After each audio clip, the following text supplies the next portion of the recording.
मेरे दोस्तों, बुजुर्गावस्था के 11 अध्यायों के बाद हम उस एक संदेश पर पहुंच गए हैं जो हर उस बात के नीचे बैठा है जिसे हमने बात की है। वह संदेश लगभग हर वरिष्ठ व्यक्ति को चाहिए, लेकिन शायद ही कोई उसे पहुंचाता है। आपकी कहानी खत्म नहीं हुई है। आप बस इसकी एक नई भाग को जागरूक हो रहे हैं। लोग सोचते हैं कि उम्र बढ़ना धीमा हो रहा है, फीका पड़ रहा है, किनारे हो रहा है। लेकिन मैं आपको कुछ बताता हूं, इस ग्रह पर 80 वर्षों के बाद बुजुर्गावस्था एक जागरूकता है। एक पल जब जीवन आखिरकार कहता है, आपने दशकों तक जीवित रहने के लिए संघर्ष किया है, अब जीवन जीने का समय है। और सवाल है, कैसे? कैसे वरिष्ठ लोग तनाव, नुकसान, भय, जिम्मेदारी और भावनात्मक वजन उठाने के इतने वर्षों के बाद आनंद, उद्देश्य और उपस्थिति को फिर से प्राप्त करें?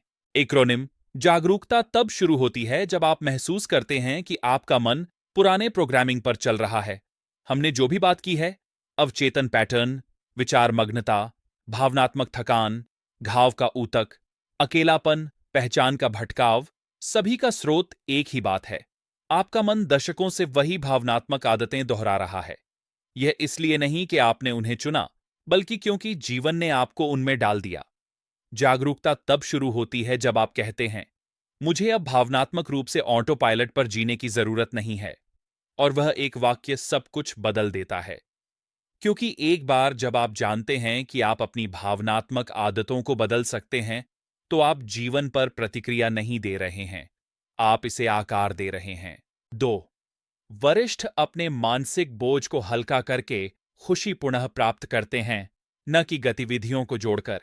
आइए ईमानदार रहें। अधिकांश वरिष्ठों को अधिक शौक की आवश्यकता नहीं है।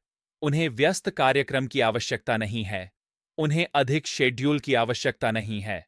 उन्हें अधिक कैलेंडर की आवश्यकता नहीं है। उनकी आवश्यकता है कम भारी विचार, कम भावनात्मक बोझ, कम आत्म आलोचनाएं, कम हो सकता था कहानियां भविष्य के बारे में, कम डर अतीत की, कम पुनरावृत्तियां। खुशी अधिक करने से नहीं आती, खुशी कम लेकर आती है। जागृति वह पल है जब आप अंततः अपनी भावनात्मक बैकपैक उतारते हैं, और मैं आपको बताता हूं, आपके पैर तुरंत हल्के महसूस करते हैं। 3. वरिष्ठ अपने उद्देश्य को पुनः प्राप्त करते हैं, प्रतिक्रिया देने के बजाय चयन करके। जीवन के इस चरण में उद्देश्य कोई नौकरी का शीर्षक नहीं है, यह कोई मिशन नहीं है, यह कोई भव्य योजना नहीं है। उद्देश्य बस इतना है, मैं वही चुनता हूं जो अब मेरे लिए महत्वपूर्ण है। दशकों तक जीवन ने आपके लिए विकल्प बनाए। आपकी नौकरी ने आपका कार्यक्रम तय किया, आपके परिवार ने आपकी जिम्मेदारियां तय कीं, आपके बिलों ने आपकी प्राथमिकताएं तय कीं। लेकिन अब आप तय करते हैं, और यह स्वतंत्रता शुरुआत में भ्रमित कर सकती है। जब तक आप समझ नहीं जाते कि यह खालीपन नहीं है, यह अवसर है। वरिष्ठावस्था में उद्देश्य मिलता है उन संवादों में जो अर्थपूर्ण लगते हैं, छोटी उदारता के पलों में, जिज्ञासा में, जिसे आपने कभी समय नहीं निकाला। उन लोगों को आप अपने ज्ञान से उठाते हैं, सिर्फ उम्र ही जो दे सकती है। उन अंतर्दृष्टियों में वह उपस्थिति जो आप दुनिया में लाते हैं, उद्देश्य सरल, वास्तविक, मानवीय बन जाता है, और अंततः आपका। 4. वरिष्ठ लोग अपनी उपस्थिति फिर से प्राप्त करते हैं जब वे भविष्य को जल्दी करने से रुक जाते हैं और अतीत को फिर से देखने से रुक जाते हैं। उपस्थिति जीवन के बाद के चरण का सबसे बड़ा उपहार है। आप अब दौड़ नहीं रहे हैं, आप अब साबित नहीं कर रहे हैं, आप अब प्रतिस्पर्धा नहीं कर रहे हैं, आप अब जल्दी नहीं कर रहे हैं। लेकिन मन स्वचालित रूप से धीमा होना नहीं जानता। यह दशकों से उच्च गति पर दौड़ रहा है। जागृति आपको यह सिखाती है, उपस्थिति कोई मूड नहीं है, यह एक आदत है, और यह एक छोटे से विकल्प से शुरू होती है। मैं इस पल पर ध्यान केंद्रित करता हूं, बस इसी पर। आपको 1 घंटे के लिए ध्यान करने की जरूरत नहीं है। आपको धूप बत्ती, गुरु या मंत्र की आवश्यकता नहीं है। उपस्थिति है नाक के माध्यम से धीमा सांस लेना, अपनी कॉफी की गर्माहट को महसूस करना, बिना प्रतिक्रिया की तैयारी किए सुनना, अपनी त्वचा पर धूप का अनुभव करना, एक याद को बिना पीछा किए छोड़ देना, एक शांत पल की सराहना करना। उपस्थिति वह उपहार है जो उम्र आपको देती है जब आप इसे लड़ना बंद कर देते हैं। 5. जागरूकता केवल एक चीज की मांग करती है। छोटे आदतें धीरे धीरे दोहराई जाएं, न कि अनुशासन, न कि प्रेरणा, न कि बड़े जीवन शैली परिवर्तन। छोटी आदतें, छोटे पल में रुकावट, मोड़ में छोटे बदलाव। अब आप कौन बनना चाहते हैं, इसकी छोटी यादें।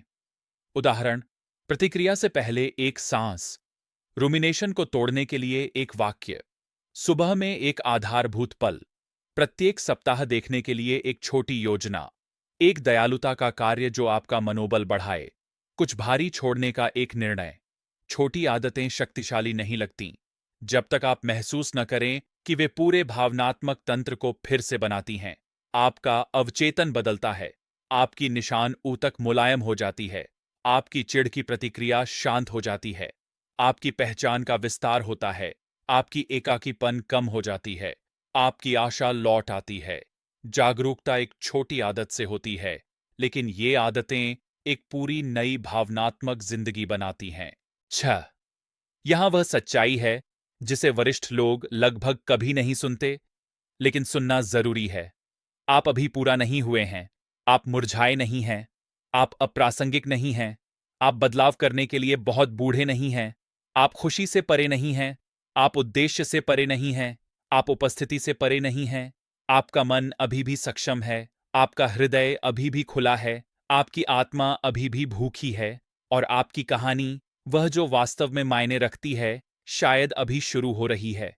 जागृति का मतलब किसी नए व्यक्ति बनने का नहीं है, यह उस व्यक्ति को याद करने का है जो आप हमेशा से थे। जीवन ने आपको घेर लिया था, जिम्मेदारियों ने आपको डुबो दिया था, हानि ने आपको कठोर बना दिया था, मौन ने आपको डरा दिया था, बुढ़ापे ने आपको भ्रमित कर दिया था। आप जाग रहे हैं, कम नहीं हो रहे हैं। और सबसे सुंदर हिस्सा, आपको बस आज एक छोटी आदत शुरू करनी है। कृपया लाइक करें, सब्सक्राइब करें और सभी सूचनाएं चालू करें ताकि आप कभी भी वीडियो न चूकें और अन्य भी नहीं।